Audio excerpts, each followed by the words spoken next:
Hello, this is Justin McAfee with Collapse Curriculum, and I am here today. We're talking about Florida and how civilization has impacted Florida's natural world. And I'm supposed to be joined by Joel Curzon as a guest who has written a book about the Everglades and has some personal experience with Florida. And I think that would be great. So hopefully he'll be able to join. Now, this is pretty informal. I'm doing it live uh, just to make it more interesting and fun. That way, people can participate too. They can, add comments. There he is. Hi, How's it going? Justin. How are you? Good. We're live. So just so you know, I'm just introducing the thing, and I was just saying that we're just talking about Florida. Talking about how civilization has impacted the natural world in Florida, Okay. and pretty informal. Just doing it for fun, doing it live to make it interesting to see Okay. if anyone wants to contribute online to ask questions or make statements. So, um, Sounds good. and you wrote a book about the Everglades, which would be a useful perspective here. Yeah, that's correct. Can you hear me all right in I here? can, yeah. There's a bit of an echo in here, but yeah, I did. So the book was officially published in 2009. It really came out at the beginning of 2010, and it's been a while. So it's out of print at this point. But it was a big project that I worked on for a number of years, kind of traveling between the West Coast and Florida, which was kind of an awkward thing to do. I kind of fell into it. It wasn't a thing that I planned on doing at the beginning. But I would go and I would spend a month or two at a time. Uh, when I started, I lived up in the San Francisco Bay Area in Palo Alto, and I would drive across the country. I had at that point, I'm an attorney and my wife's an attorney. And initially, when I first went out there, I was still working at a big firm, so I just took some vacation time and took several weeks to drive out there with a couple of my brothers and just photographing just for my own amusement and seeing a place that I'd wanted to see for a long time. And I eventually I started spending more time out there, and after I got all of my student loans paid off, which I did, um, and then built up a little bit of some savings, I decided that I really disliked working in a big law firm in patent litigation. It wasn't really something I was enjoying at that point, and I quit. And I did not quit to do this. That was not the reason I quit. I think I quit mostly because I could, and there were other things I wanted to do. But I ended up taking trips every other year or so to the Everglades, and sometimes years in sequence, and driving out. I would drive. I never flew. I would drive, go across Texas, through the Panhandle and down to Miami, and I would get away from Miami as fast as I could. I'm not a fan of the urban areas in Florida. I have to be honest. Um, and I would spend a month going in and around the Everglades. Sometimes one occasion I think it was closer to 2 months. But you can do that when you are married and have no kids, which I didn't at that point, because I was dead set against having kids. And I had okayed that with my wife, and she said, "Yeah, that's fine." So we've been married for a few years at that point. That changed in 2008, and that was the end of my long trips to the Everglades, because my wife finally talked me into allowing one to happen if it would happen.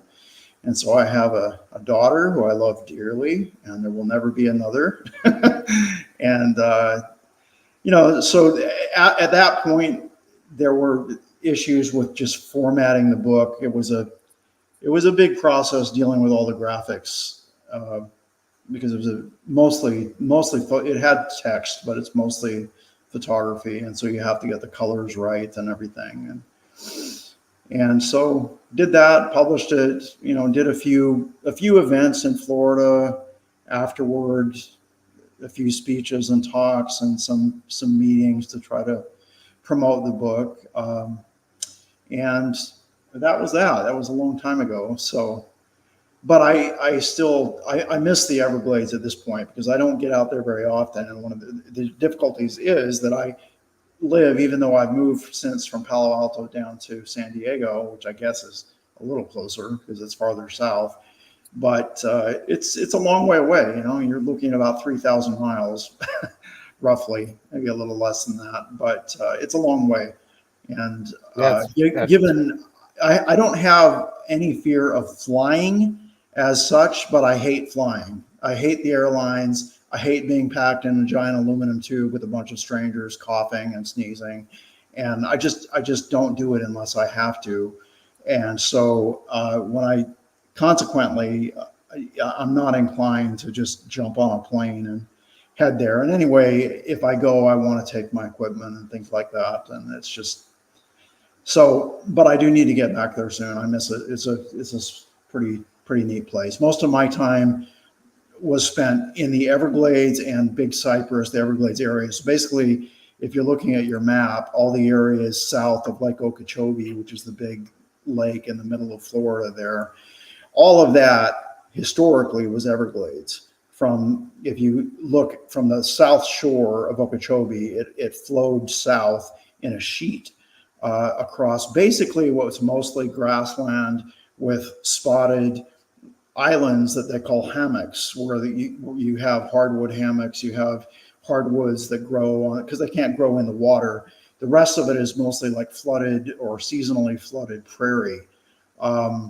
But there's a lot of variety because you have all these little these little islands with hardwood hammocks. You have deeper areas where you have cypresses that grow. And then all these different kinds of microhabitats are spotted throughout what is basically like a flooded prairie, pure seasonally flooded prairie. It's a magnificent habitat. It's very flat, extraordinarily flat. It's not very high above sea level at all. And that's part of the problem for why it's not going to survive the next 100 years. I'm sad. It's just not. That's pretty clear, and it's sad. But it is the landscape. So basically the whole thing, once you get south of Okeechobee, and actually I think most of Florida, although I'm less familiar with the northern part, although it's beautiful too in its own way.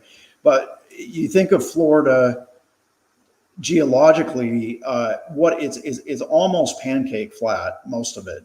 And most of what it is what you would call a geologist would refer to as a carbonate platform, because it's limestone and dolomite, carbonate rock, mostly limestone. And it's mostly limestone because it was laid down successively under very shallow seas before the ice ages.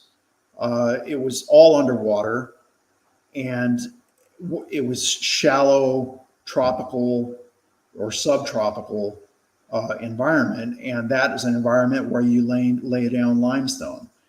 And when the ice ages came, they drew down the water, exposed all of this limestone and all the lime that had been laid down, and then you would get freshwater rain, which as the acidity in the rain interacts with the rock, and you would have different stages of this, where the sea would come up and the sea would go down, the sea would come up and the sea would go down, and you get different layers. But really, before the Pleistocene, so before about 2.1 or 2 or 3 million years ago, Florida was underwater. It was subtropical seas, the vast majority of it. And it wasn't until you got significant amount of ice that was stored in the North Pole. I mean, Antarctica, the Antarctic ice has been there for, I think, 30 million years. I could be wrong about that, but I think it's been there much longer than the Arctic. But when you started building the ice sheet on Greenland and the Arctic ice, then you really drew down sea levels.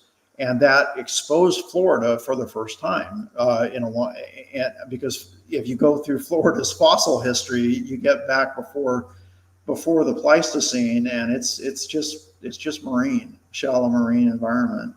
So you have this big flat limestone platform, and the rainwater pockets it and eats away at it, and you get pockets and sinkholes and things like that in the bedrock, which allow for fresh water to build up. So when the sea level started to come back up as the ice started to melt more at the end of the Pleistocene, you got fresh water pushed up through what's this very permeable limestone surface platform. And that's really what makes one of the things that really makes the Everglades special, because all of that fresh water, and it gets a lot of rain, all of that fresh water, which is much less dense than the salt water, rests on salt water that permeates through the platform. And that fresh water lies on top, and then you get that freshwater ecosystem. When the seas were 200 feet lower at the peak of the ice age, the Florida was much wider, much broader, and the area that's now the Everglades was much higher above sea level, and the rainwater just dripped through. It just fell through, went through it like a sponge, and so as a result, even though there was a lot of rain, there wasn't much surface water, because the surface water is kind of like in the Yucatan in South America, or Mexico, excuse me.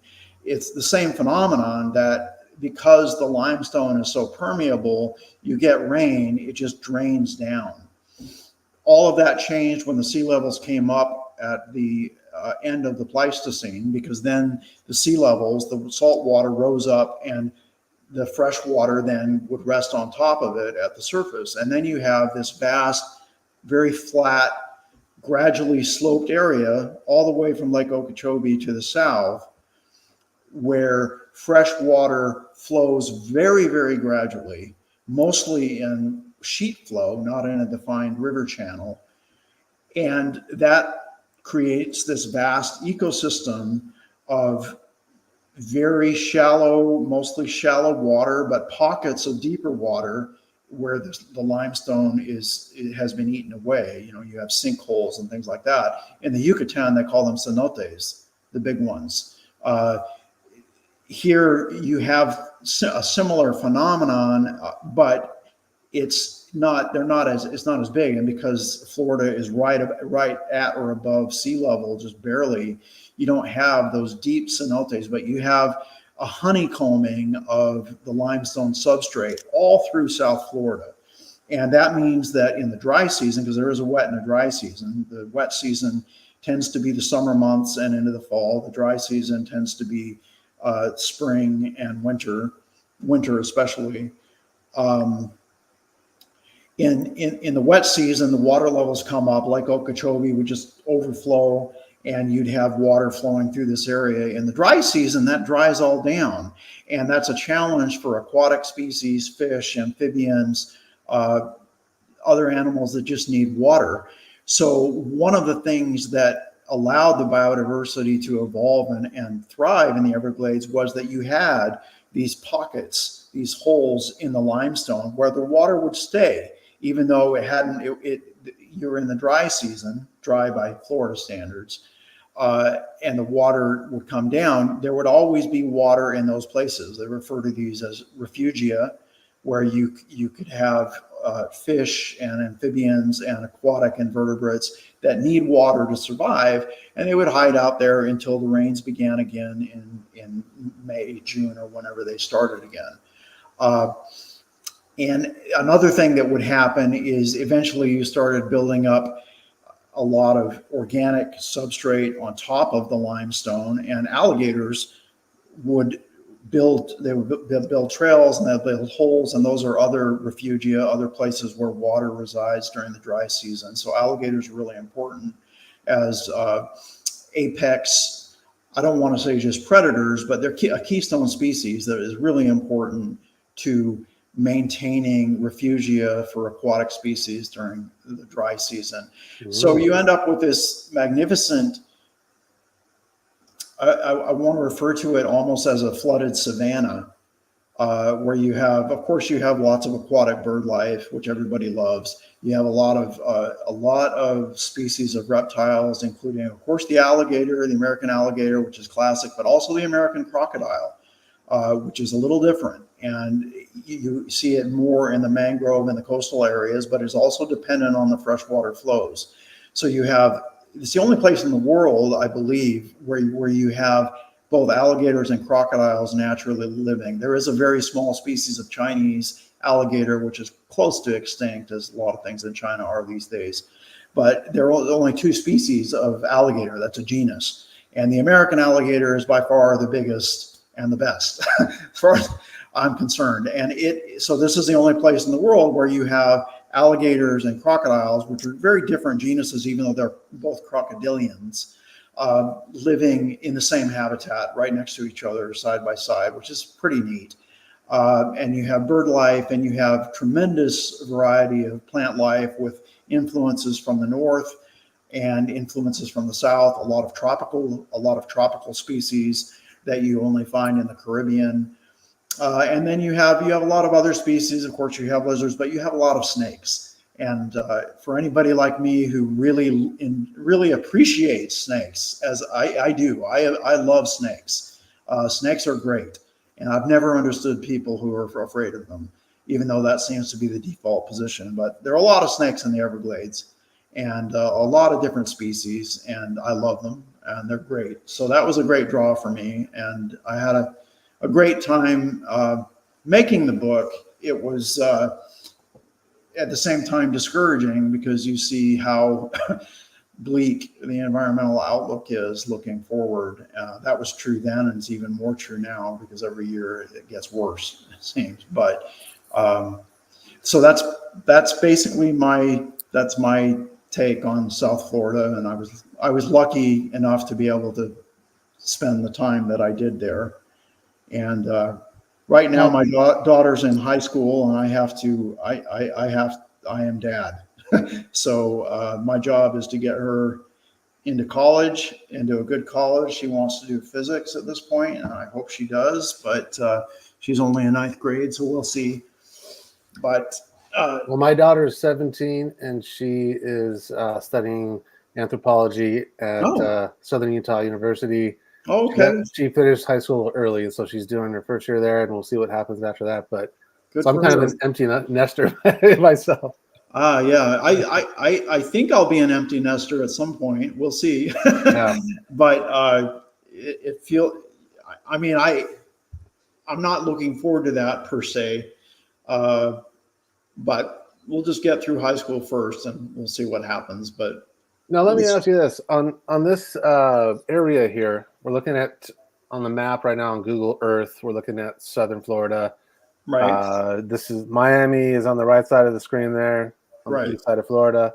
right. Just for the viewers here, and like what I'm curious about is what it's like. I did Denmark last week, and Denmark, like every inch of Denmark practically is agriculture, urban.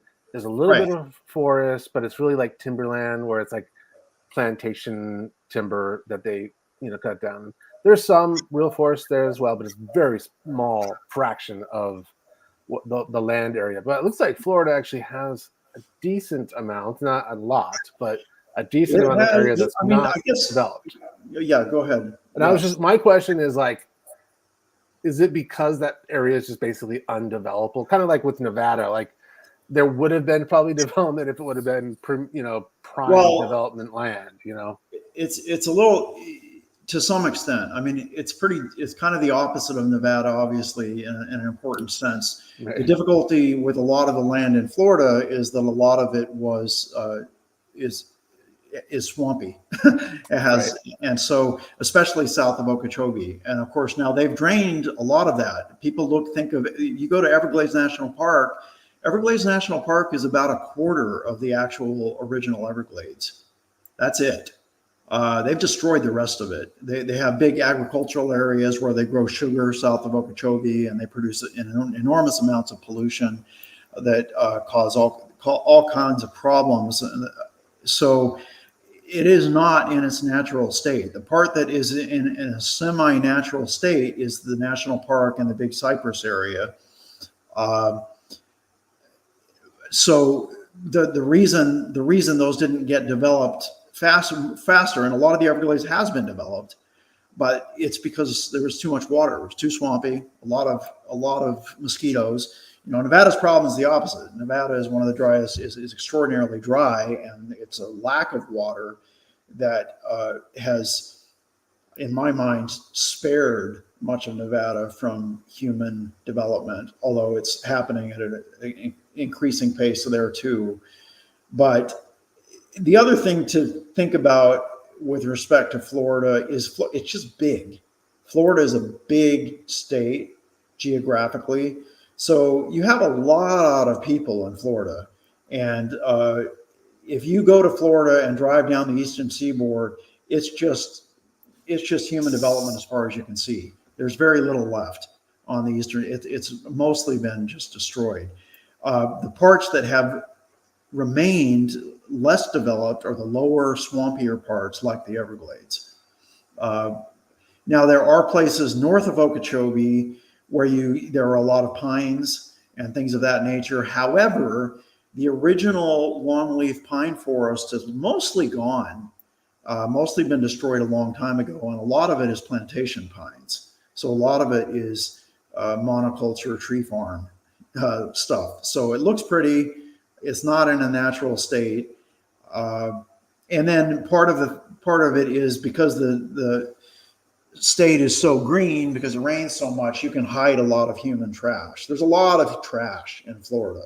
There's a lot of trash. There are a lot of trashy homes. There are a lot of nice homes too, but you don't see it as much because trees cover it up. If you were to have that kind of development in Nevada, where you don't have trees to cover it up, it would be one hell of an eyesore. And that's usually the case in desert areas. Deserts are beautiful. I love deserts, but if you put humans in the desert, humans make it ugly really fast because there's not much vegetation to hide what people do. In Florida, there's a lot of vegetation to hide what people do, but people have done a lot.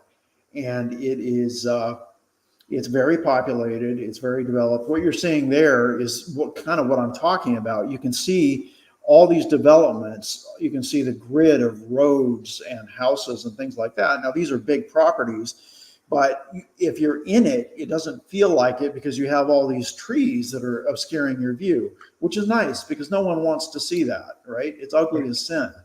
No one wants to see that. I don't want to see it. But the truth is that Florida has, although it does have a lot of pines, it's just a big place. So it does have places left, but it doesn't there's almost no virgin forest left in Florida. There was, if you go back several hundred years, Florida had huge, big, old growth cypress in some of these areas. That was all logged. That's all gone, all of it.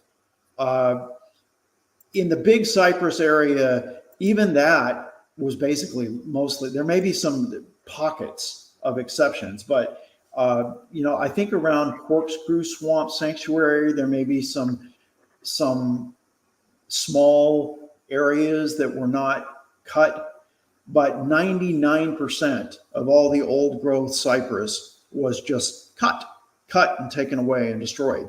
And so people go now and they see these cypress areas where the cypress are growing. Now, I'm not talking about the stunted cypress that grow in areas with low nutrients, and there are some areas like that in the Everglades, but areas where the cypress naturally were huge and ancient, those are gone for the most part. Like I say, I do believe around Corkscrew Swamp Sanctuary in Southwest Florida, there's a small area of older cypress, but 99% of it just gone, all of it gone. So when people talk about natural Florida, they need to understand that what they're seeing now is nothing like what it was. before Europeans in particular came. Nothing like what it was before. But having said that, if you can get away from Fort Lauderdale and Miami and the big urban areas and run like hell from Orlando and Disney World, get away from all those areas, you can find really special places because the natural habitat can be spectacular. But it gets worse every year, and they're putting more roads in and more developments in every year, and it is a bit of a nightmare if you're aware of what's going on to go down there and see upland pine habitat, which is really important for the panther, Florida panther, and other species. Just gone. There's very little political will to not develop upland, non-swampy areas, and it's kind of infuriating to see how that goes. And Florida is not unique in that regard. That happens everywhere. It sure as hell happens in Arizona. It sure as hell happens in California. It happens in Utah. It happens all over the place. So it's not unique to Florida, but Florida does sometimes seem to take it to another level. And I think because there is so much life there as a in its natural state, it's hard to watch. I posted this live thing with the sort of like attention getter that the rate of deforestation in Florida is twice what it is in Brazil. Now that's the rate, not the volume, but Right. It's kind of an astonishing. I don't think people realize that. I mean, how could it be deforesting faster than Brazil? You know. Well, they're probably they're probably cutting down all those longleaf pine forests, which are really special habitats, and they're putting in developments and some agriculture, mostly development, I think, in Florida at this point. And there's a lot of agriculture in Florida, and it causes a lot of problems, a lot of nitrogen and phosphorus pollution that really ruins the Caloosahatchee estuary, which comes out this way. They're just enormous problems, but it's probably hard to compare it to Brazil because Brazil is huge and you have the Amazon rainforest. Sure. And so it's just a different, as far as the rate goes. Yeah, I'm sure that's true. There's not much virgin forest left in Florida. There's still a lot gone in Brazil, but there's still a lot left, even though we're destroying it as quickly as we can. So the rate is probably a little bit deceiving. You probably want to look a little bit more at the actual acreage that's taken down per unit area. The other thing is that, like I said, Florida was logged a long time ago, because Florida did have tremendous ancient cypress stands and things of that nature, and those were logged a long time ago. They were logged before the Amazon really started being logged. So what we're talking about now is mostly secondary forest, almost entirely secondary forest. There are a lot of pine plantations, like in other parts in the South. They'll grow pines in monocultures and cut them down for paper, basically. But there are forests, the longleaf pine forests in that area is really important. They have gopher tortoises. They have tremendous reptile diversity, bird life diversity. Very important for traditionally the Florida panther. Although the Florida Panthers range has been so restricted and their numbers have been so decimated that they don't occur through most of that area anymore. But black bears also.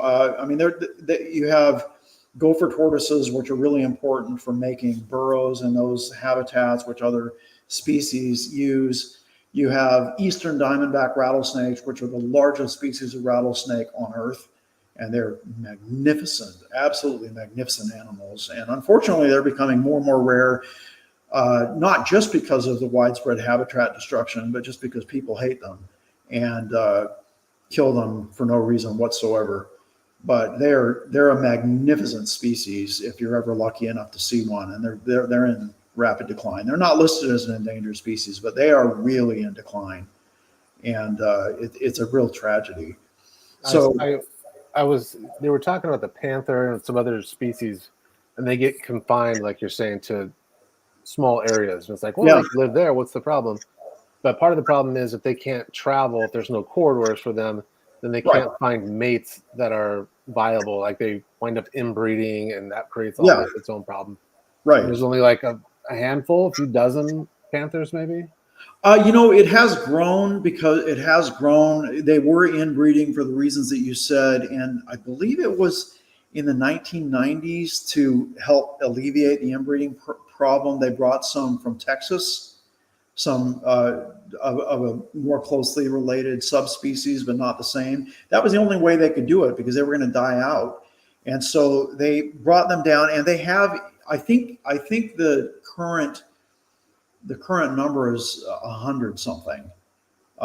They have increased, but the problem is, as you say, everything is so fragmented, and every year there are a few panthers that are killed on the roads, like on I-75 or the Tamiami Trail or other places. They get killed on the roads because you have these roads that just crisscross the habitat, cross the marshes, cross the pinelands, and people drive like with no regard for anything but themselves. Very high speed limits, and every year a few panthers get killed by cars. And that gets worse every time you put in a new road. That gets worse every time you put in a new development, and every time there's another house with another car or set of cars and people driving around. So it's a real problem. And then they don't want to, the habitat that the panthers really thrive in is more of the upland habitat that tends not to be submerged as much all the time. So, for instance, the longleaf pine forests, and that's where people want to build their homes and strip malls and put in more roads. So it's a real problem, and no one wants to say no, right? There's never a limit. There's never a point at which you say, okay, maybe we've done enough here and we should just leave the rest. They're never willing to accept that. And so as a consequence, just of too many people, too much population growth, you get pressure for more development. Everybody who lives there wants a house, understandably. And you just have death by 1,000 cuts at some point. So it's discouraging to see.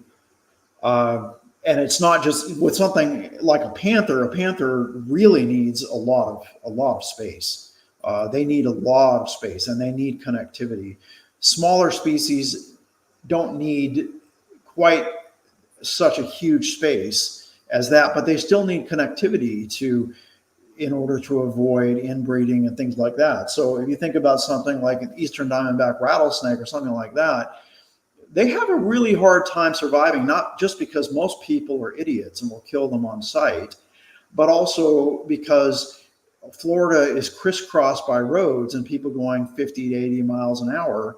And if they want to go from one patch of pineland to another patch of pineland, they can't do it without risking death. And rattlesnakes don't do, not just rattlesnakes, snakes in general get killed on roads at enormous rates, and roads are just death traps for them. I mean, they didn't evolve for that. So all of those things, fragmentations, and just the roads themselves, like even if you have one beautiful piece of habitat on the left and one beautiful piece of habitat on the right, if you have a high-speed road cutting those two pieces of habitat in between, you are genetically separating species on one side from the other, particularly species that are more vulnerable. Very mobile things that move fast, like deer, they're going to get across. They're going to get killed too, but they're going to get across in enough numbers that you don't get the genetic isolation. But things like rattlesnakes, eastern diamondback rattlesnakes, a road like that is absolute death to them. And so you end up genetically isolating one side from the other. And you end up with completely fragmented habitat where you can't get proper gene flow. This also applies to gopher tortoises, things like that. It applies to alligators, although they tend to get around it because they go through culverts and canals and things like that. But roads, just roads, period, are an environmental disaster in places like this. And the more you have, the worse it is. And then fragmentation, like you say, you need, in order to support apex predators and a natural habitat, you need connected habitat. And you don't have a lot of that anymore. The biggest sections of it that you have are in the Everglades and the Big Cypress. So yeah, this looks like the only area that's relatively connected, even though there's a big freeway going through it. I mean, That's down right. here, you don't see a lot of road or Right. That's develop. right. There's an airport, Well, but yeah, those are probably pretty small. yeah, that is very, that is. When you go up Yeah, there's here, not. You have a couple big roads. You have the road that goes from Miami to Flamingo, which is at the tip. That's the national park, the road that goes through the national park. And then you have the Tamiami Trail north of that, which cuts straight across. And then you have 75 north, which cuts straight across. And those are just death traps. Those are absolute death traps for wildlife. It's So when I would go, sometimes I would camp, but camping for 2 months or a month at a time is kind of hard, especially in that humidity. You want to be able to take a shower and so forth. So often I would stay in a cheap, shitty little, pardon my language, hotel over in Homestead or Florida City, and then I would make my excursions into the park from there from the day. Or sometimes I would stay on the other side, so that I could get a shower occasionally and things of that nature. But I really, my goal was to spend as much time away from the suburbs and away from the city as possible. I really had no interest in those areas, and to spend my time in the Everglades itself, in the Big Cypress and connected natural areas.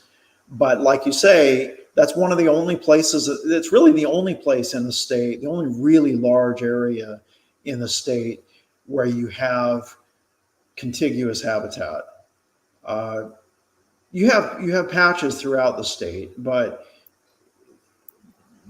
elsewhere it's just been too. Say there's the Everglades agricultural area right there. That's a nightmare. That all used to be Everglades that you're looking at right there, and now it's a source of phosphorus and nitrate pollution, and a great place for subsidies for sugar. Big sugar, and also not just sugar, but vegetables and other things that are grown there. And Lake Okeechobee is a constant mess because it gets all those nutrients. It's constantly dealing with algal blooms, and they're shot out to each side in the estuaries to the east and to the west, which destroys those estuaries. So all of that development that you're seeing south of Okeechobee has come at a real cost. and I think there's a lot of mining in that area. According to There's some. this paper here, you see that? Well, that's a little bit different than down here. What they're mining there, I believe, what they're mining there is phosphate and limestone deposits. Yeah, it's not mining for silver or anything like that. It's basically they're mining the limestone and they're mining phosphate deposits and things of that nature, which are used for making concrete and for agriculture or for fertilizer, things like that. Yeah, it's just amazing to once you start zooming in on this satellite imagery. By the way, if you're tuning in, this is the south of Florida. This is Fort Lauderdale here, Miami area. And then over here is Tampa. And I think pretty much everything between there, once you start getting north of here, is pretty well. I mean, if there is a spot, it's a spot like this. Yeah, there. Once you get north of Okeechobee, for sure, you have the habitat is in patchworks, pretty much. I mean, you don't have anything like the area within Everglades National Park that's in any kind of natural or preserved state. So you have beautiful natural areas throughout the state, but as you say, they're fragmented, they're separated from each other, they're surrounded by roads, surrounded by development of one sort or another. One thing I wanted to point out too is, you look at, it's like you were saying about the deforestation rate. It's a little deceptive because okay, it's already been deforested, so it's just being redeforested. It Right. might be being converted from woodland or timberland to another use, like Absolutely. Yeah, urban absolutely. development or whatever, but it's Yeah, still. absolutely. Absolutely. Whereas in Brazil, it's like virgin forest that's Right. being wiped out. So Right. that's definitely different. But the other thing here is, so if we look at the land, this is a paper, by the way, that I can put a link to in any of the posts that we've done here. But this shows, this is like, I think 2016, and it shows essentially what the baseline is for this is in acres. So there's 34.5 million acres in Florida. You have what they call protected, which Yeah. is Everglades. including protected agriculture. Yeah. So that is a real problem. Anything that includes agriculture is not protected. I'm sorry. That's a BS number. Um, It yeah. might be protected like zoning wise from being developed into like an urban area, but like that's Yeah. the thing you have to watch out for. These are like I weasel I words, think that's right? what it's for. But yeah, you've got to read the fine print. So I'm sorry, something that's devoted to industrial agriculture or agriculture at all is not protected. There's nothing natural about that. So for them to include that's a bit of a red flag. It oughtn't to be classified that way. But like you say, I think what they're probably getting at is state and local zoning that has set aside agricultural areas and doesn't allow it to be developed into the next retirement community or whatever. But yeah, maybe the retirement community is worse, depending on what they're doing there. But you can't call agricultural land protected. It's just not. It's exploited, And yeah, heavily exploited. you can see the other numbers here. There's developed, which is going to be like your urban. This is going to be, see, they even include timber in this other area that's not protected. So there's timber that's privately owned that's not protected at all, Right. and natural areas as well. And then there's agriculture here. Yeah. Um, but yeah, so we look at, I think they have a map of the conservation lands here Right. in this paper. We can scroll up there and we can see here, this is the federal, state, local, and private entities that are where there is protected land. Right. Right. Now that actually makes my point. Although I actually, okay, there are some national. I think that's national forest area up in northern Florida. Those are actually bigger than I had thought. So that's nice. But as you can see, they're totally surrounded by development. So they're all isolated from each other. So you're not going to have panthers or other major predators able to move back and forth through there very much. Um, but the biggest area by far, the largest contiguous area of semi-intact, and I emphasize semi-intact habitat, is south of Okeechobee, in the Everglades and the Big Cypress area. That's really by far the largest contiguous area, as you can see. And the Keys, which are the marine areas off the Keys. The Keys themselves are developed all to hell. You don't find untouched natural area on the Keys themselves on the land. You just don't find it. But part of Everglades National Park extends out into Florida Bay, which is right below the peninsula there and bordered by the Keys. And so you have a lot of natural marine life and so forth there. So it's still a neat place, but it's been developed. And of course, like you said, this whole area, the part that is actually contiguous is going to go underwater as It the sea is. level rises. Yeah, it is. It is. I And forgot to that, give, to give you an example, uh, if you go take the Park Road, I don't know why I'm pointing at the map, doesn't do any good. If you take the Park Road, which goes from near Miami and take it down to Flamingo, Flamingo's at the tip, at the southern tip. So you go through the Everglades. A lot of that area that you're going through is freshwater marsh. A lot of that, most of that area is maybe 3 feet above sea level or less. And the further south and west you go, the lower it gets. It's really low. So sea levels are coming up. It's inevitable at this point with the global warming that's happening. And if you look back in the historical record, if you look back in time before the Ice Age, at the last really warm area in the Pliocene, not the Pleistocene, what you'd find is that sea levels were much higher than they are now. And even if you go back to the last interglacial, and I forget the name of the last interglacial, but if you go back to say 125,000 years ago, there was a warm interglacial period. And at the peak of that, sea levels in Florida were like 30 feet higher than they are. 23 feet, I think, is the last. I think it's about 23 feet higher than they are now. So if you imagine sea levels being 23 feet higher than they are now, what would that do? Well, basically, all of South Florida would be underwater. Everything from Lake Okeechobee south would be underwater.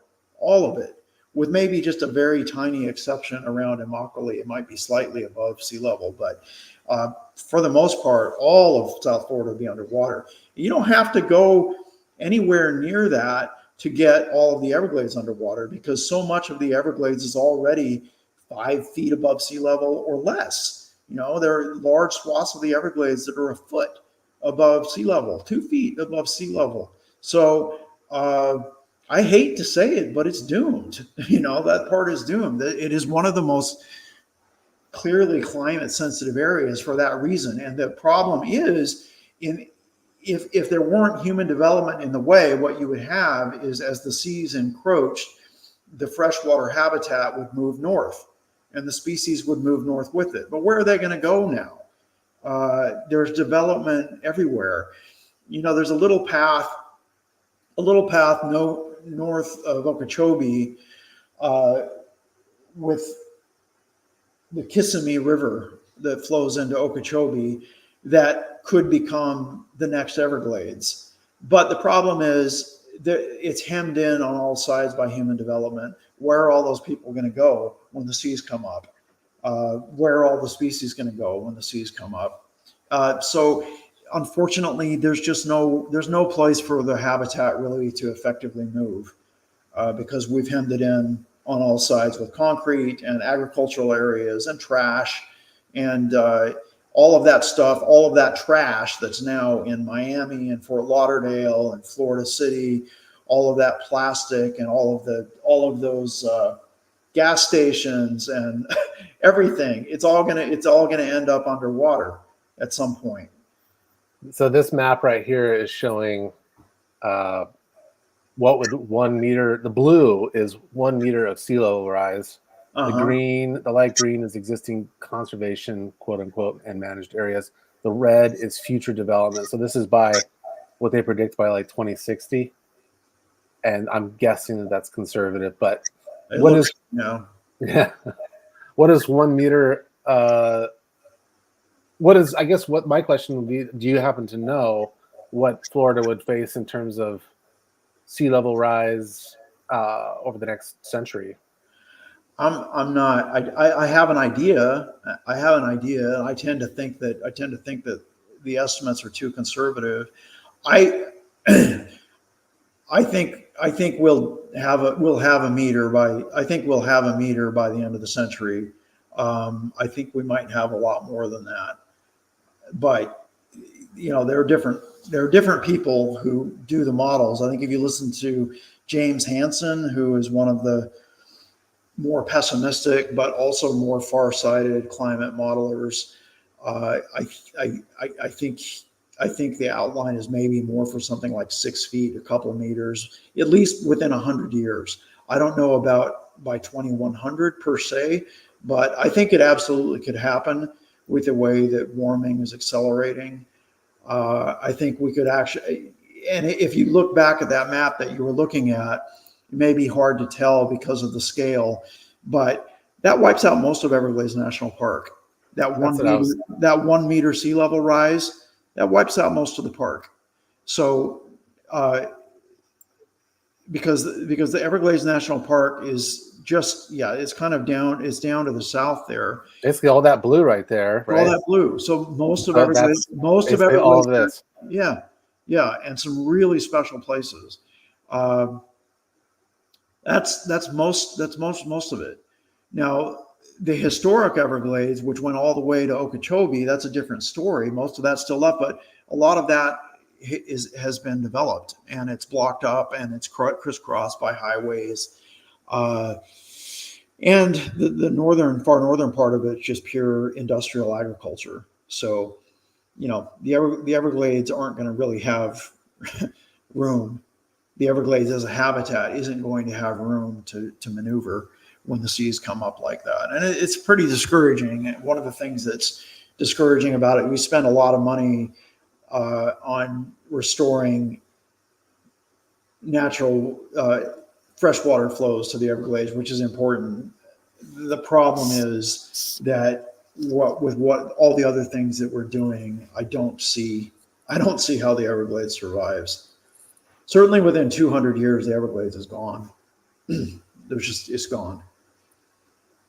I don't see any way around it. I know some people who don't want to, they don't want to acknowledge that, but I don't see any way around it unless there is some kind of a major change in the course of what we're doing to the climate, to say nothing of the development and all of that, which is its own thing. If you solve climate tomorrow, you don't solve the extinction crisis, you don't solve biodiversity, you don't solve any of these things. You still have an ecological crisis. You've just gotten rid of climate change, which would be great, but people think that that's all there is to environmental impact, which, as you know, is completely false. So, but unless there's something that dramatically changes, and it would have to be, at this point, it would have to be something like on the level of geoengineering, or that's really the only, you would have to actually block out the sun in some way, because we put so much carbon dioxide into the atmosphere. There's so much baked in. I just don't see a realistic scenario where the Everglades still exists in 200 years. Maybe not in 100 years. In 100 years, it could be completely gone. So, I hope I'm wrong about that. I would love to be wrong about that, because I'm quite attached to the place. But that's where the trends are going. And what happens? I mean, it looks like a lot of the coast goes underwater too. Not that this matters as much as the Everglades in my book, but Well, see, the thing is that people, like I said, one of the things that held back development in Florida was swampiness. So the low-lying swampy areas are the areas that have been less developed, like the Everglades. But if you see that whole eastern seaboard with Miami and Fort Lauderdale and so forth, all the way up toward Orlando, that eastern seaboard is higher. So even though Florida is very flat, it slopes gradually to the southwest down. So it's at its highest point along that eastern seaboard. And in fact, there's a ridge of limestone there called the Atlantic Coastal Ridge, which used to have an extremely important biome habitat type. It was really important for panthers, for all kinds of things. And it's gone. It's been, because that high area has been developed. It was prized by people because it was an area that didn't flood. And since it didn't flood, they made it into strip malls and developments. And that's what you get from the southern part of the peninsula all the way up the seaboard. You have that Atlantic coastal ridge, which is just a few feet higher, but a few feet makes a big difference when you're down there. and you're dealing with hurricane flooding or anything, a few feet makes all the difference in the world. So consequently, all of that habitat is gone and destroyed. There are a few islands of what they call coastal ridge pineland habitat that are preserved within the Everglades itself, within Everglades National Park. But all of this used to be part of the same ecosystem, and that's just gone. All of this area here is just, you can see it. It's just development as far as the eye can see.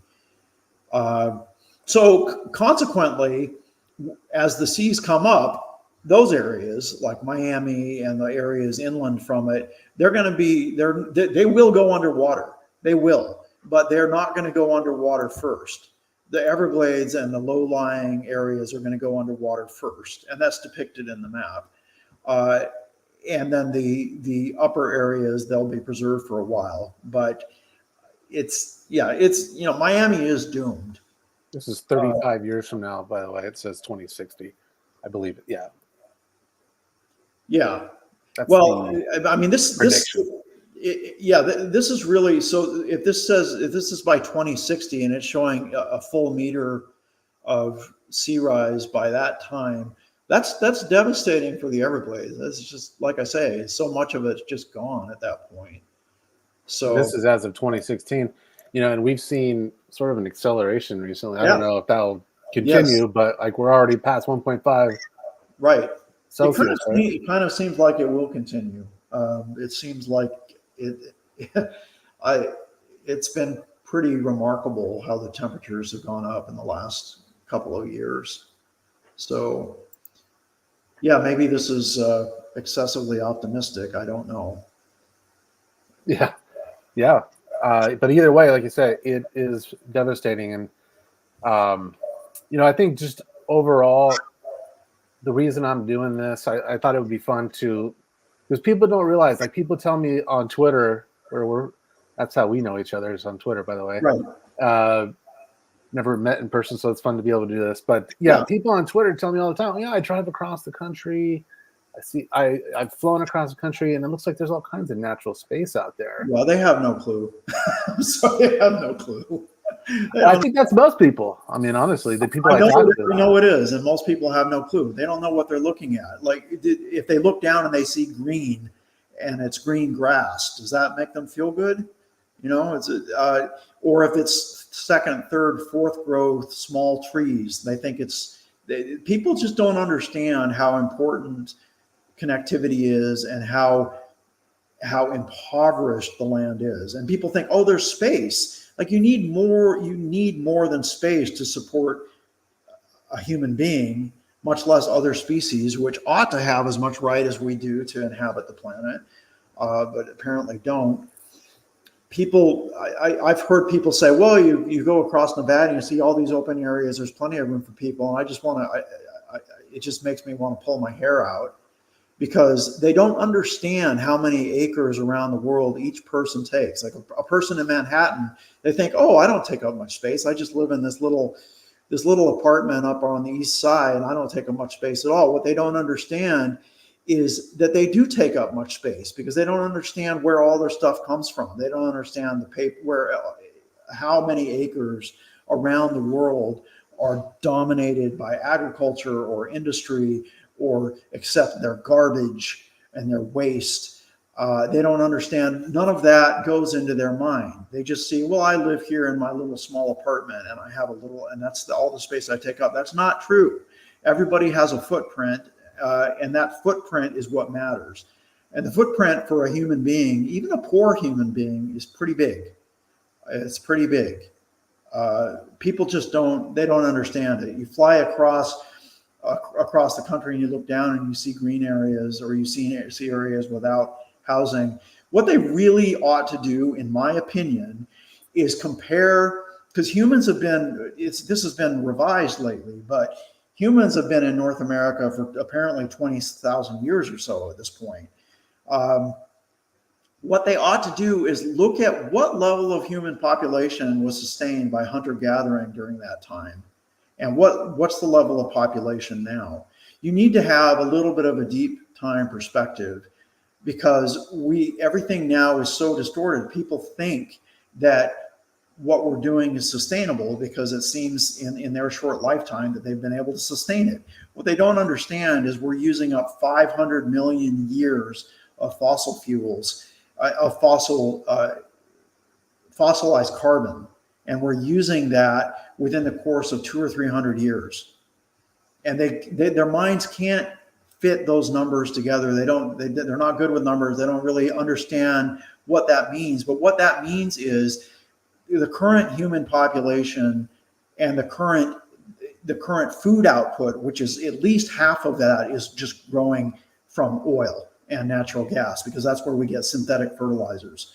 So the fertilizer that allows this huge population explosion around the world is fueled by us taking this 500 million years worth of carbon sequestration and using it all up within 200 or 300 years, because not only the fertilizer, but the energy to plow and to ship everything around the world and to do all of the things that are necessary for people to live anything like what they're used to living now, that is artificial, and it's going to go away. It's going to go away, and when it does, there's going to be a collapse. It's going to be really ugly, I'm afraid. But people don't understand that we're in basically a bubble. It's like a stock market bubble or an asset bubble, except it's much longer than that. It's a bubble of hundreds of years, and it's caused by us using this 500 million years worth of carbon and using it all up within a couple hundred years. And so we have this artificial sense of unlimited energy and unlimited capacity to do things, and it is artificial.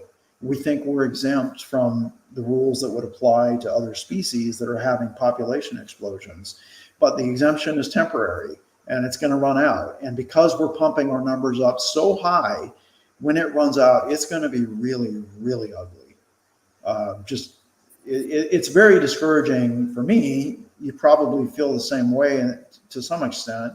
It's very discouraging for me to have a child and to try to think about the world in a realistic, clear-eyed way and not to delude myself, because it breaks my heart to think of what is going to be happening to the world as my daughter grows up. I was pessimistic when my daughter was born in 2008. I was pessimistic, and my wife really had to twist my arm to allow one to happen against my better judgment. But that was nothing compared to how pessimistic I am now. If it were now, I would not for any amount of money, for anything, would I agree to have another child, because I think it is so unfair to that child to stick them in a world that is hurtling toward a cliff like this. It's very, very discouraging. And I try to be a little more upbeat with her, obviously, but it's a tough thing. It's very tough. And it's one thing that I envy people who are childless in that regard, because when they die and they go, they don't have to worry about what's going to happen to their kid. But those of us who have a kid can't have that final piece, I guess. Well, I mean, I think that's just part of it. That's part of the facts of our reality. And I like to look at it like it's better to talk about it. It's better to know the reality of the situation. Yeah, have the conversations we're having, and right. I mean, it's going to be what it's going to be. I guess that's kind of my that's my attitude. It is. It is going to be what it's going to be at this point. Everything that's been done in the past is done, and nothing can be done about it. People can make a choice going forward about whether to have kids or not, and I would highly recommend they don't. I just think people, for all the media hand-wringing about declining birth rates, people need to understand, and they don't get it because they just look at the headlines. People say, well, isn't population declining now? And I want to shake them, because no, it's not. World population is growing by about 80 million people a year. So if you put that into context, that's a new California. That's a new California every what? 6 months. 6 months. This is like 40 million people in California, right? So it's a new United States worth of population every 4 years. Just think about that. And then we have morons like Elon Musk crying about declining birth rates. It's just, to say the emperor has no clothes is really an understatement. But people are deluded about that subject, and they don't want to talk about it. And people take it personally, and I don't care. I really don't, because the numbers are the numbers. And if you don't like math, that's not my problem. You look at this is Florida 1900, which is about 124 years ago, but it was relatively untouched according to this paper here, and I think that's probably accurate. Right. And within a very brief period of time, it was people moving there in the millions. One thing that's interesting about Florida that's a little different than some other areas of North America is that because Florida was under the ocean for such a long time, as the oceans receded, people moved in.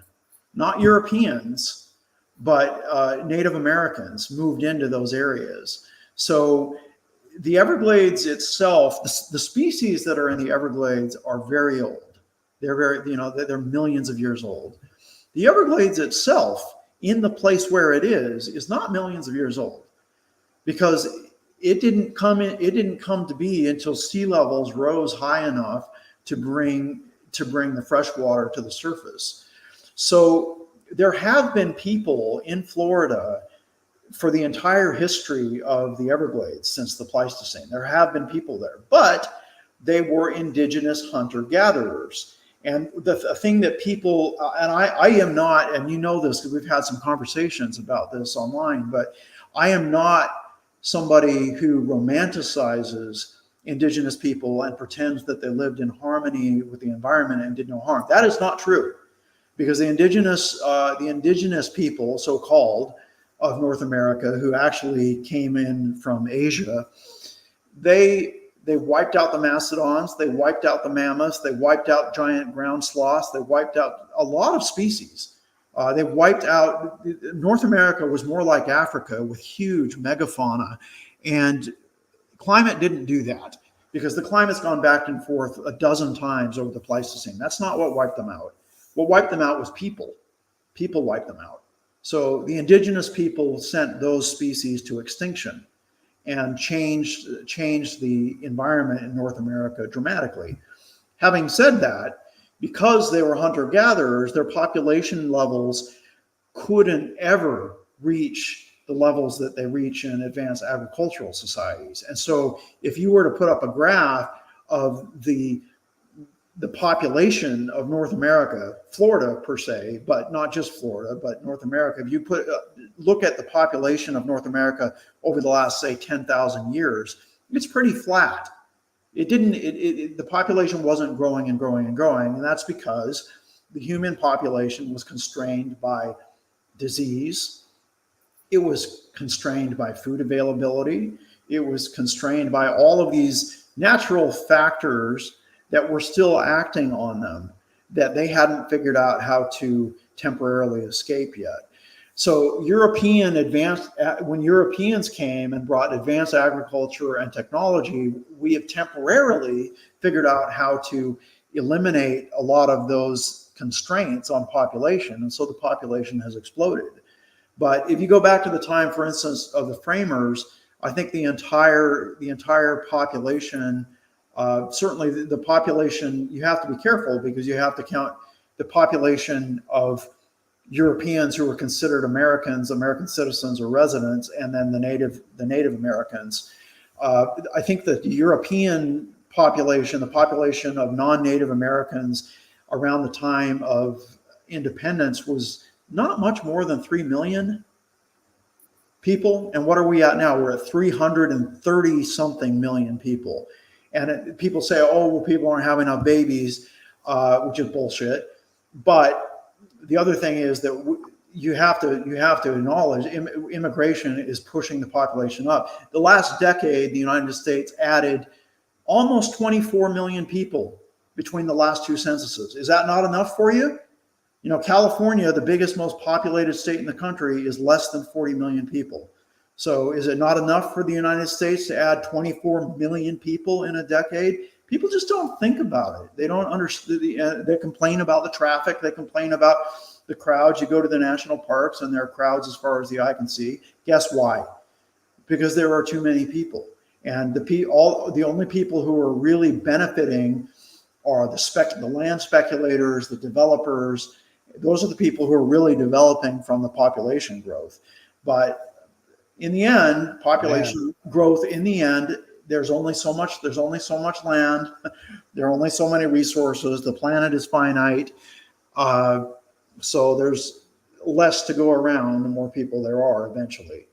And you can kid yourself about it for a while, but at some point you can't. And in the United States, we're dealing with when people fly across the country, as you say, and they look down and they see all these green areas or areas that don't look developed to them. Part of it is they don't know what it used to look like. They don't have a clue of what it used to look like and what used to be there. And part of it is they're just ecologically ignorant. They have no comprehension of how their demand for fiber and fuel and food and structural materials, all of those things, they have no idea what the footprint is. And so consequently, they think they just take up their little space. They don't understand that each of them takes up a lot more space than that in the world. We all take up a lot of, I take up a lot of space in the world because I'm not poor. And I'm glad that I'm not poor. I'm lucky in that regard. I like to think that I worked hard a little bit and had something to do with it, but there's definitely a lot of luck involved. But I'm not poor, so I take up a lot of space in the world, but even poor people take up a lot of space in the world. And my wife is from India. I spent a fair amount of time in India. There are a lot of poor people in India, although India likes to lie about it and pretend that they're not poor anymore. But let me tell you that the environment in India is in deep, deep trouble. And a lot of it is poor people clearing land. And what you have you go to Madagascar, deforestation is caused by poor people clearing land to feed an exploding population. Because when we bring antibiotics and Western medicine and all the things that cut the death rate, but they don't do anything about the birth rate. And so the population explodes, and then they decimate the local forests. They do slash and burn farm. They have to open up more things for agriculture. People don't like to talk about it.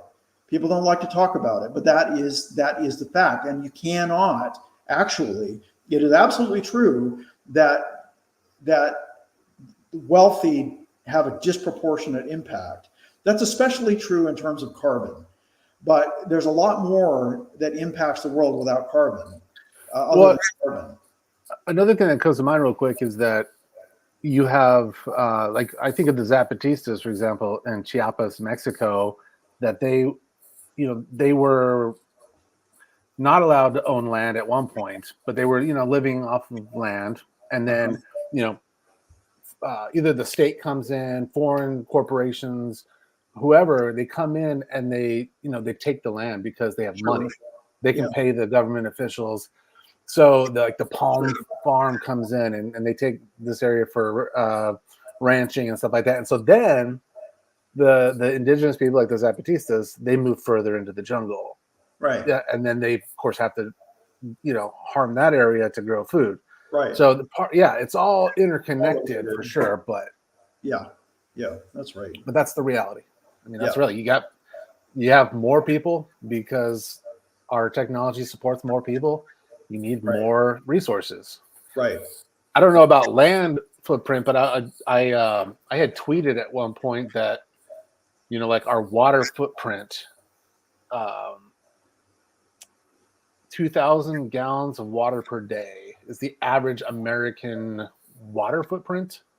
Is that and right? It's not that, you drink 2,000 gallons of water or take a shower and use it in your residence, but it's also for the agriculture to grow your food. It's for everything, right? A pair of blue jeans takes 2,800 gallons of water to make. Right. Yeah. People, these are things, these are really important things that people just don't understand. And so they fly over these areas, often areas like they fly over the desert Southwest, and they look at all these dry areas with no people. Like, they just don't understand. They don't understand. So that's a good example of the water footprint. You have to understand what your resource footprint is, and your land footprint, and it's a lot bigger than your little apartment or your house or whatever. A lot bigger than that. Yeah. So I think that's that covers our discussion has been about Florida. We obviously are taking this to a larger discussion, but this is the second one I've done where we talked about different. Like I did Denmark last week, which was, it seems like Denmark has completely been, cemented over by civilization, and it'll be interesting. I want to keep doing this. I'm going to look at other places like Guatemala. Someone recommended like what's happening in Guatemala and different places. Yeah, like a lot of it does have to do with population density. I mean, one of the things is Europe has been fairly densely populated for a long time. Right. So exactly. I mean, that's part of what makes North America more special, is that we didn't have that high population level previously that wiped a lot of things out. So we're taking care of that now, obviously. Right. But that's one of the things. That's one of the correlates that you have to look at, is population density. And a place like Denmark is densely populated, right? And it's a smaller place. I mean, it is small. I'm guessing you can put Denmark in Florida. Oh yeah. Yeah, you could probably put 50 Denmarks in Florida. I don't know. Yeah. Denmark is pretty small. I don't know about 50, but you could probably put 10, couldn't you? I'm trying I have to admit, my European geography isn't as good as it should be, but you could, if you scroll, I don't know if you can scroll over on your map to Denmark, but or you could probably just do a land area comparison between Denmark and Florida. I guarantee Florida is a lot bigger. Yeah, here's Denmark. Yeah. I mean, like the tip Denmark's not tiny, but I'm not sure where the border is there. I believe it is right here. Okay. This is Germany. Yeah, I don't know. It would be interesting to do yeah. It would be interesting to do a comparison in land area. But look at that. It's all just farms. Literally all of it. It's all there's nothing natural there. Nothing. It's all chopped up. The whole thing. A lot of Europe is like that. A lot of America is like that. But I not to recap on this, but man, I mean, geez, you go even when you zoom into where there's some trees. It's like literally it's Christmas trees. Yeah, they're farming them. It's not natural. It's not forest. People think that if you grow trees, it's a forest. That's not a forest. You can have a monocultured stand of pines that's being grown for paper pulp. That's not a forest. Yeah, I had some folks from Denmark comment and say, there actually are some, but yeah, it's very small. I'm sure they are. Yeah, and that you're right. Most of Europe is like that, going into Russia pretty far, into Asia pretty far. Let me say. Yeah. I mean, Russia's huge, so Russia's its own thing. But yeah, once you get past Moscow, right, then it becomes more, less populated. Right. It's Siberia. Right. And those are the places. It's the extreme environments where people haven't wanted to live, where there's anything left in the world. Yeah, that's correct. That's right. Most of the prime habitat people have destroyed, have taken for themselves. So the areas that don't have many people or much development, there's usually a reason. Usually it's really high elevation and rocky, or it's desert, or it's swamp, or something.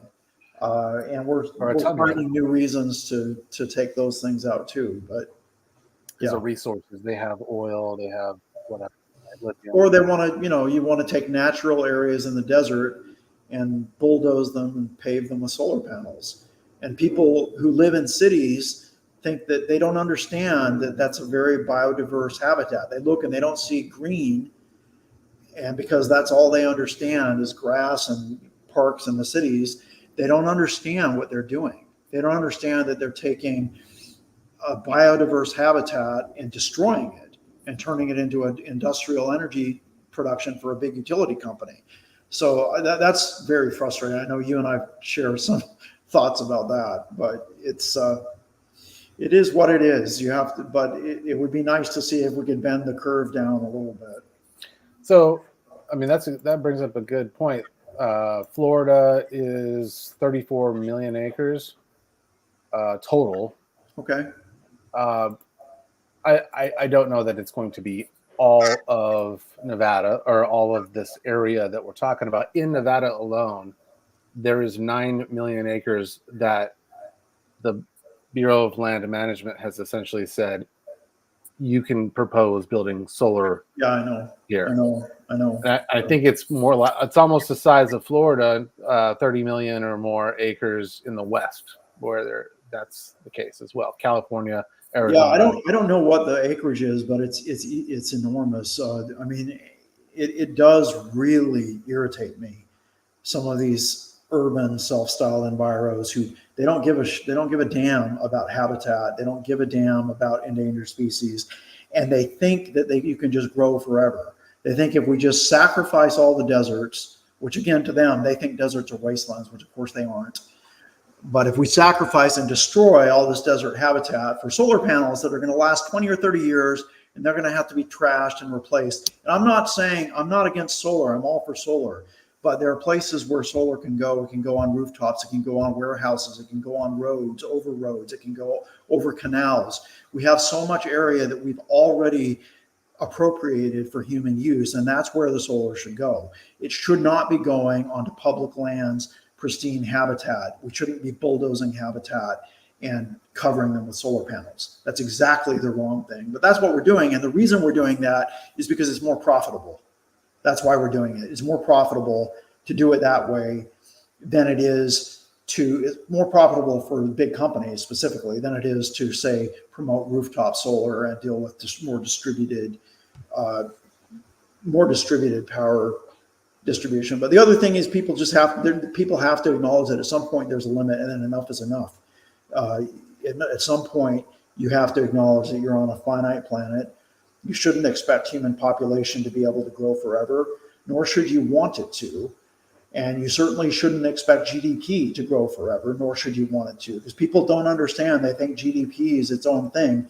GDP, you have to break it down in terms of physics. GDP is matter and energy. Anything that's not matter and energy is just make-believe.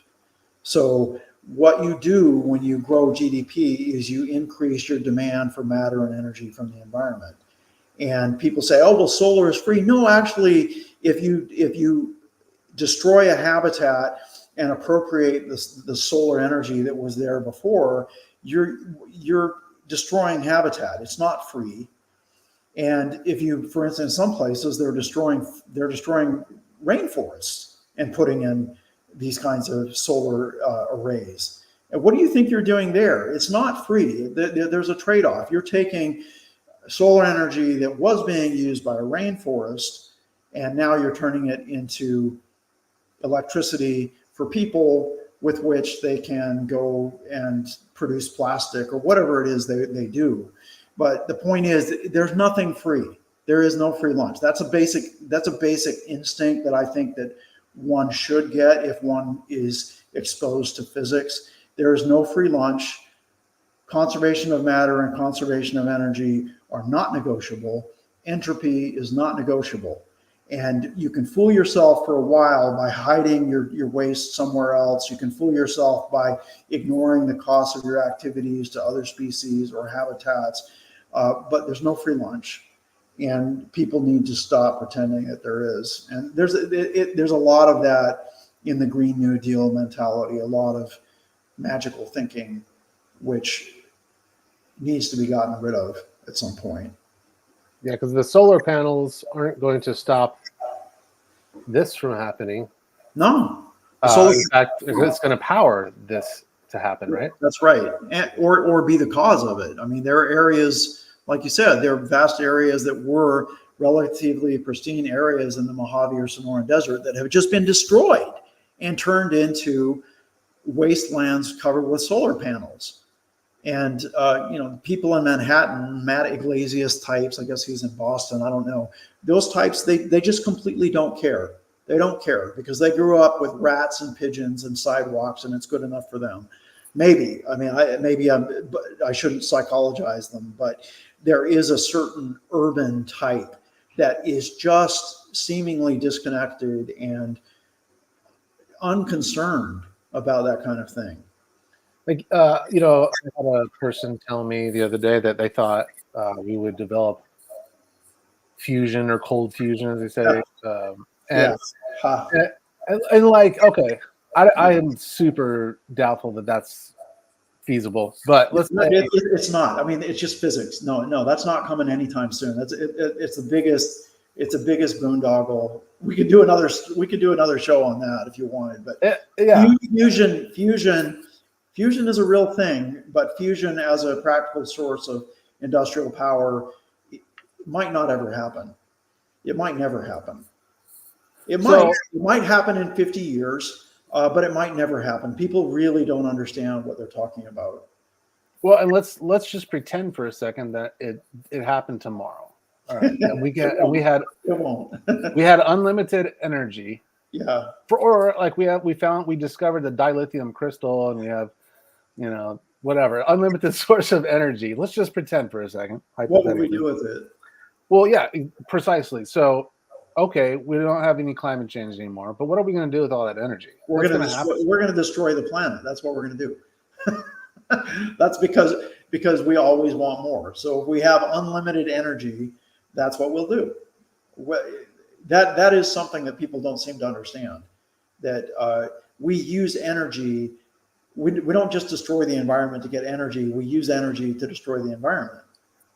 So it's not a panacea. It's not going to happen anytime within the next 30 years. There's not going to be fusion anytime within the next 30 years that is meaningful. It's just not going to happen. I don't care what anybody says. But solving the energy problem does happen eventually. Oh, go ahead. I'm sorry. I said, but solving the energy problem is just the tip of the iceberg, anyways. Right. And what do you do with the energy? That's the problem. I mean, one of the things we do with our energy now is fill the seas with plastic.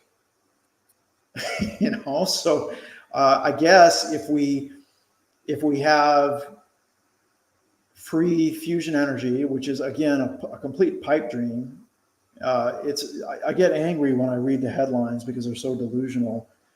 But if that were to happen, then what would we do with all the petroleum and natural gas? We just use it to make more plastic. That's what we do. So absent some kind of understanding that we do live in a finite world and there have to be limits, and we have to be willing to limit our own population. We have to be willing to acknowledge a limit to how much we're going to take. So we can't just have GDP growth forever. We can't have population growth forever, any more than you could have a perpetual motion machine. You can't do it on a finite planet. So until we come to grips with that, you're not going to solve problems by just producing more and more energy. Because what will we do with that energy? We'll do the same thing we've done with it so far, which is not pretty, right? Yeah. So someone brought up like carbon capture, where you turn the carbon dioxide into fuel. Yeah. Again, so that's a physics problem. They think you're gonna get more energy out from the fuel that you burn than you're going to use up putting that carbon back into some kind of usable component. People should immediately, when they hear that, they should realize that they're being sold snake oil. They should realize they're being sold a free lunch. Because yes, you can take carbon dioxide from the atmosphere and push it down into the ground. That takes energy to do that. And I saw something recently about, well, we can just grind up a bunch of basalt and use that to soak up the carbon dioxide. Okay, you're going to grind up the basalt. Where are you going to get the basalt? You know, the basalt occurs in natural habitats. So you're going to get the basalt. Basalt is extremely heavy. It's much more dense than granite. So you're going to get the basalt. You're going to mine the basalt. You're going to grind up and pulverize the basalt. You're going to take the basalt and distribute it long routes to areas where you want it, and then you're going to distribute it over. In this proposal, it was over cornfields. How much energy is that going to take? And what about the habitat that was under that was growing on that basalt substrate?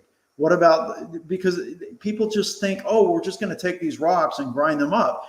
There are areas in the desert Southwest where the whole substrate is basalt. So are you going to strip mine those areas, just completely destroy all of those habitats? Then you're going to grind up all the basalt, and then you're going to spray it over the farmlands in Iowa, and it's going to absorb carbon dioxide. How much carbon dioxide do you produce to destroy all that basalt habitat? How much do you produce to grind it all up, to transport it 1,000 miles to Iowa? People just, it's magical thinking. People need to realize there's no free lunch. Everything comes with a cost. And a lot of times these technological solutions are advertising a free lunch. They're like, well, we can take carbon and out of the air and put it back into the ground. Yeah, you can. And that takes energy.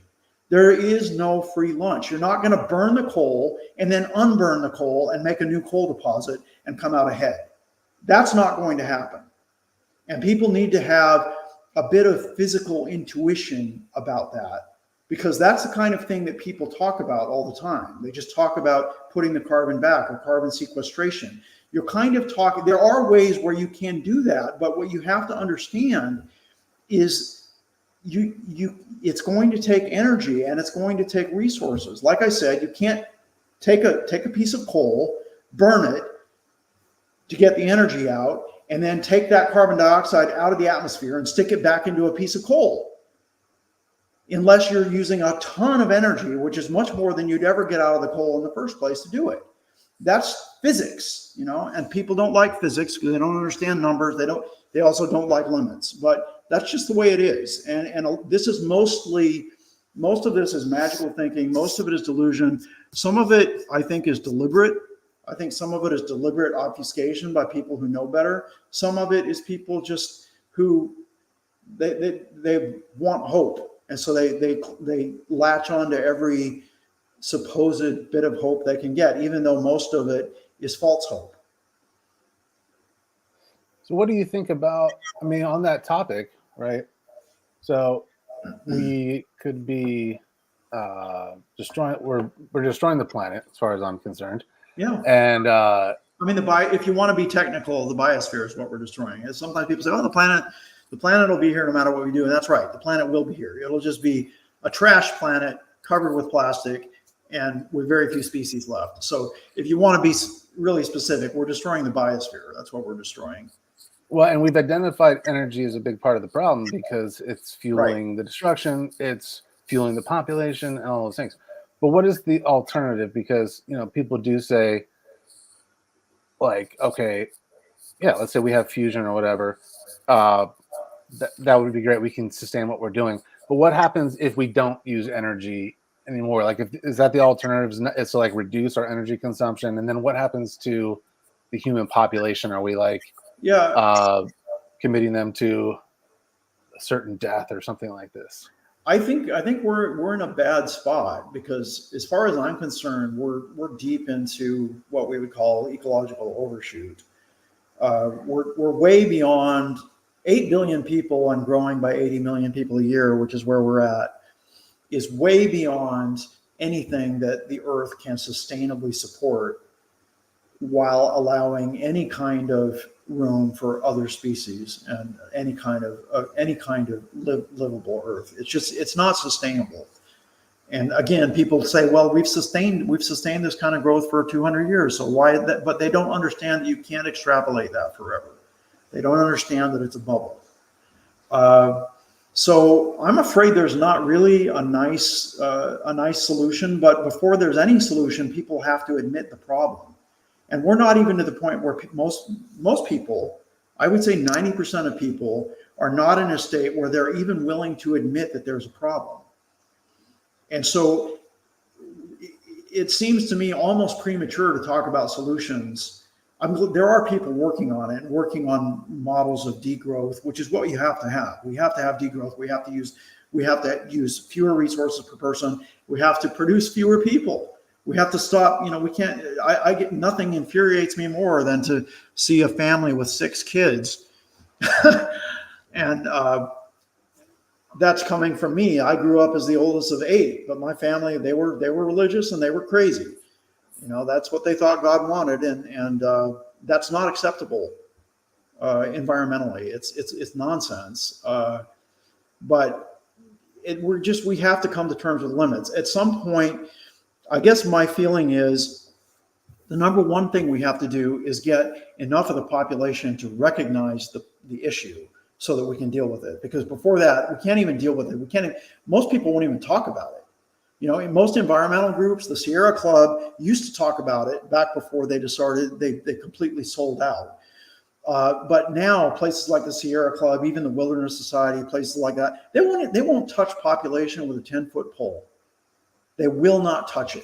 And so they're in on the Emperor's New Clothes conspiracy. They're all in on it. And the reason is because it's politically sensitive, it's religiously sensitive. And again, I don't care how sensitive it is. Until we get a critical mass of people to recognize that problem, there's nothing that we can do to ameliorate it. If we can get a critical mass of people to recognize those constraints and say, you know what, it would be better if we come up with a way of managing what is inevitably going to be degrowth, as opposed to let it happen catastrophically, because we're just trying to push on the gas as hard as we can and keep it going, and we just end up flying off the cliff, which is where we're headed right now. So I think there is an answer. It has to do with degrowth. How you do that, I don't know. There are economists and there are people talking about it, but it's the only way. And as far as human population goes, we're adding 80 million people a year. That can't go on forever. At some point, people are going to the birth rate's going to have to come down, way down, and populations are going to have to decline, and it's going to change things. You're going to have and accept older populations with smaller young populations to help support them. You can't have this notion that every generation is going to be bigger than the generation that came before it, so that each generation can retire in an RV. You can't have it. It's at some point that bubble is going to burst, and you can either acknowledge it and try to come up with some rational policies to soften the downward curve and try to come to a different kind of relationship with the natural world than we have now, or you can just ignore it and we'll go off the cliff and it'll be ugly. Yeah, it's funny you mentioned, because a lot of people like the Sierra Club or whatever won't touch the topic.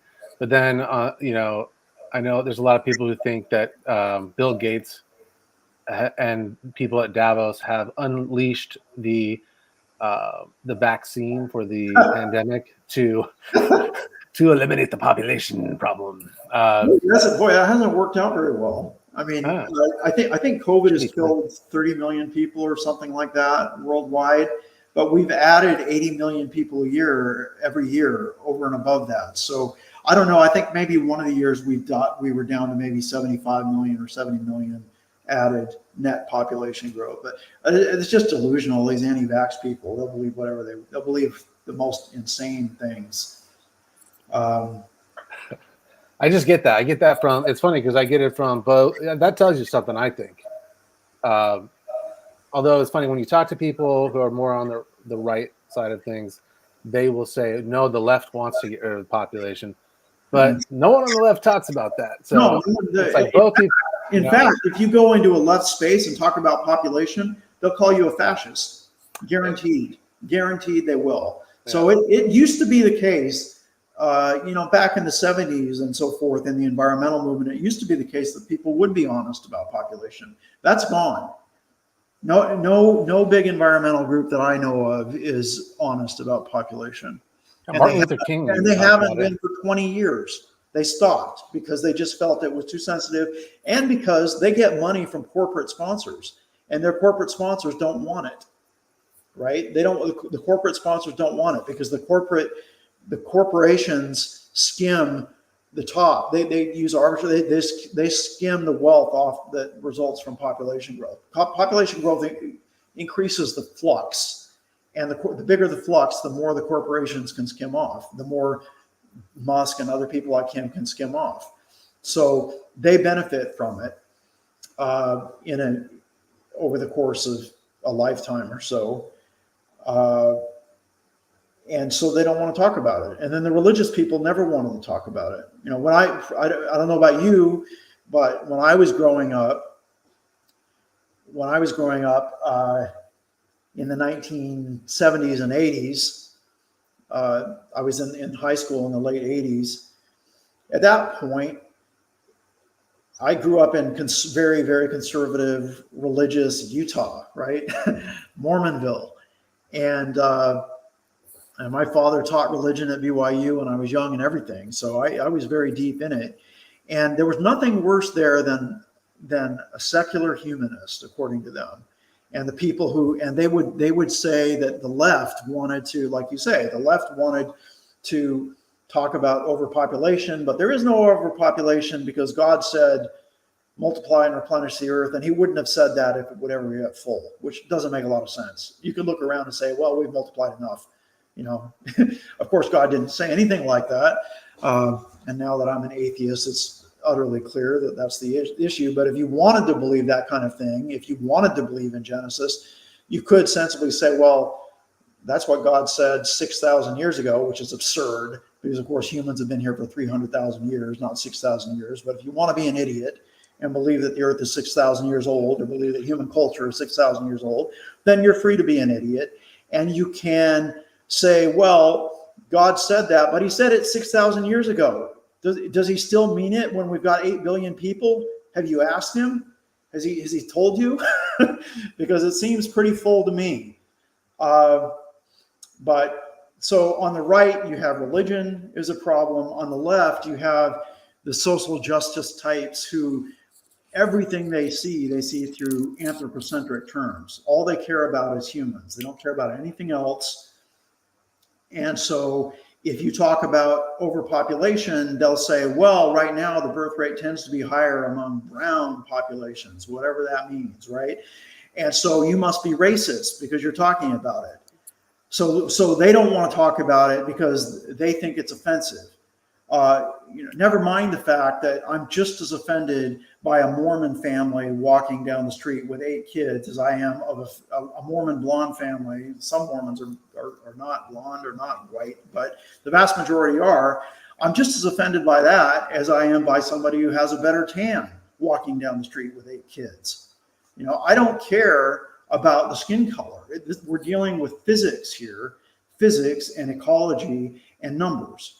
And you have to be willing to deal with those numbers. Most of the big environmental groups gave up on that because the corporate masters don't want them to. It's not in their interest to. The far right doesn't want to do it. Everybody has, on both sides of the political spectrum, they don't want to talk about it. So it's definitely changed since we were young. That's for sure. And I think like the history of fascism on population control is the problem with that is like, okay, the Nazis had municipal water. Does that mean municipal water is bad, or does that mean like that? Just they did a lot of, just because they did something doesn't mean that. Yeah, the other thing that people actually need to realize is that Hitler was a big pro-natalist. Hitler was constantly trying to push up the birth rate because he wanted more people. So if you look, you can find lots of pro-natalist, pro have more babies propaganda coming out from Hitler. And again, that doesn't prove anything. Right. That is not what Hitler said one way or the other. It's a fun argument that people like to bring up, but the fact that Hitler was pro-natalist is not the reason not to be pro-natalist. The reason not to be pro-natalist is physics and ecology and numbers. And whether Hitler said one thing or another with regard to how many babies he wanted his little Nazi troopers to have is irrelevant. It's just irrelevant. But if you want to set the record, if you want to be straight about the record, the truth is that fascists like Hitler, and I know less about Mussolini, but Hitler for sure, he was pushing people to have women to have as many kids as they could, right? And actually, you do the same thing with Iran when the Iranian Revolution happened. They wanted to produce as many kids as they could, as cannon fodder, basically. And to touch on too fine a point, but there's some of this going on in the Palestinian-Israeli conflict and the competing birth rates there. So you just have to take the politics out of it. You have to take the politics out of it and just look at the numbers and deal with it clinically, and ignore the people who want to, fascism is a real thing. Fascism is a real thing. So it's really a shame when people take all the power out of that word by applying it to things that it doesn't apply to. I brought up this chart because, too, I think one thing that, and we're talking about population, by the way, if anyone's watching, about Florida, because it's population that has been the source of the destruction in Florida. And we've gone over that already, but this is a chart from the limits to growth. Right. And, one of the things that I think concerns a lot of people who are familiar with the limits to growth study, this is a scenario called the business as usual. And then they had two different business as usuals. I think they updated it, and this is the second one. Right. And you can see that if we continue to try to grow without limits, then the population crashes. Right. All of a sudden, mid-century, just before mid-century there, you can see right. It crashes right about mid-century. Kind of goes off a cliff. It goes off a cliff. And that's not going to be fun. That's not going to be fun, because people are going to be starving to death at that point. People are going to be starving to death. People are going to be killing each other over resources at that point. So that's what that represents. So it's not like there isn't a concern about human beings in this discussion. Like, a lot of people would say, oh, you want all these people to die because you want to get rid of energy or whatever. But I think the point is that if we were making intelligent choices, if we understood the problem as it is, growth, and we approached our solutions with our minds and said, okay, if we want to make this more of a just transition, what we need to do is, think about the future of food, because you can see here it also, food production is, in fact, I think it's food production that declines first. And then industrial output starts to decline too. Yeah. Anyways, right? So right. Yeah. If we instead start looking at like regenerative agriculture and just, consuming less and all those kinds of things, and you can help. Right. We can help. We can change this trajectory some, You can trade. What you can do is you can make it, I think when people see things like this, they shouldn't focus so much on the exact numerical specifics. This is a computer model. Sure. And what people should focus on is not, okay, is what year is the decline going to begin? What year are we going to have peak population? Never mind the specifics. What you really should focus on is the general idea, the general point. Because forecasting the exact specifics of it is in terms of timing, to say exactly when is this going to happen, it's a bit of a nightmare. It's very complicated. But so far, this is actually validated quite well. And I'm, as you know, and we're probably going to say, they recently revisited this and said, it is actually playing out pretty well. But I don't think what we should say from that is that we know that in 2050 population is going to reverse and start to decline. Yeah. We don't know that. I think people shouldn't fixate on the exact dates depicted on the graph. This is a computer model. But what is valid about the model are the basic ideas of limits and resource constraints and feedback loops. And that is what they need to focus on. So when I share graphs like this, what I want people to get from it is the concept. I want people to understand the concept. I don't want them to fixate on what's going to happen in exactly 2030 or 2050, right? But so many people just do not understand the basic concepts that are at work here, which is why it's such an important thing. And I think limits to growth is something that everybody should be familiar with. Well, you have 1, 2, 3, 4. There's just 5 factors here that are interacting with each other. That's what it's called a systems dynamics modeling, right? And That's what they have graphed, and I don't know I don't know about the inputs. They say after 50 years since 1972, this has matched the empirical data, but right, pretty well. This is based. It looks like pollution is the predictor, and the lack of resources. You can see resources going down as well over this time period, and so those are if you again not fixating on the exact timing, just considering the fact that what happens if resources become more and more expensive to extract? They become less feasible to get, right? Which they are. Right. All minerals, copper, all of the minerals. So, or if people say, well, we can go to space to get them. Well, that's going to be makes it less and less feasible. Over time, maybe, but going to space is free, apparently. Right. People don't understand. People don't understand how much energy it takes to get one person into space. They don't understand it. They just don't understand it. We don't do much up there right now, as it is with people. I mean, the International Space Station, but as people will tell you, it's pretty rough going up. I mean, do you know how much fuel, how much CO2, how much you have to spend, how big the resource base you have to exploit to put one satellite into orbit? People just don't get it. They don't understand. They think it's free. It's not. Anyway, I agree with you. One thing that I'm noticing about this chart that is people should be alarmed by, that pollution curve, that's what I see happening.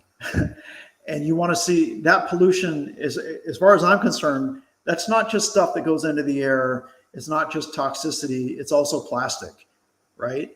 So what you're looking at here is a biologically impoverished world covered with plastic, covered with waste. And that's kind of what's happening. If you just open your eyes and look, you can see that is what's happening. We're filling not just the oceans, the deserts, plastic bags floating around on cacti and everything. But that pollution curve, that is really holding true. I mean, the amount of pollution is just off the charts, and that includes plastic. That includes just filling the oceans and filling the earth with plastic. Forever chemicals. So what this graph depicts is eventually the human population crashes and the whole planet is covered with plastic, right? Plastic and other trash, because that pollution curve just goes through the roof. It's CO2 as well. CO2 is one. Yeah, CO2 is one pollutant. One pollutant. I don't know when they did the model. I'm not sure what they're including in pollution. I'd have to look. I think plastic is as bad a pollution as you're going to get. They're assuming that if you have industrial output, you're going to have pollution. That's the bottom line. So if industrial output continues to go up, and by the way, just so everyone knows, 50 years later, these things are matching. So they've been true so far after 50 years. So maybe something changes, but so far this is accurate. And so industrial output going up in the way that it has been since 1972 means that there is going to be more pollution. And there's going to be fewer resources because this is a finite planet with finite resources. Yeah, that's right. Yeah, it's I guess the first thing I would hope more people would do is just grasp the general situation, which right now 90% of people don't want to. And that includes the major media outlets, it includes the major environmental groups. We're living in denial. So but it's really not negotiable because it's physics, and physics doesn't care what we think. So that's where we are. So even if we didn't run out of resources, we would still have the pollution problem. So we'd Yeah. have to, you know. Yeah, we would. Hey, Justin, I have to run fairly soon. Are there any other things you want to talk about? I feel like I probably talked too much. I apologize if that's the case. Not at all. It's been fun. It's live anyways, so you know I think I'll put up a recorded version of this, but I think it was just fun having this long chat. And yeah, thanks to everyone who tuned in. Looks like there's a decent number that tuned in, and Okay. we will post this live, or we'll post the recording as well on the social media. And we thank Joel Curzon, right? Yep, that's right.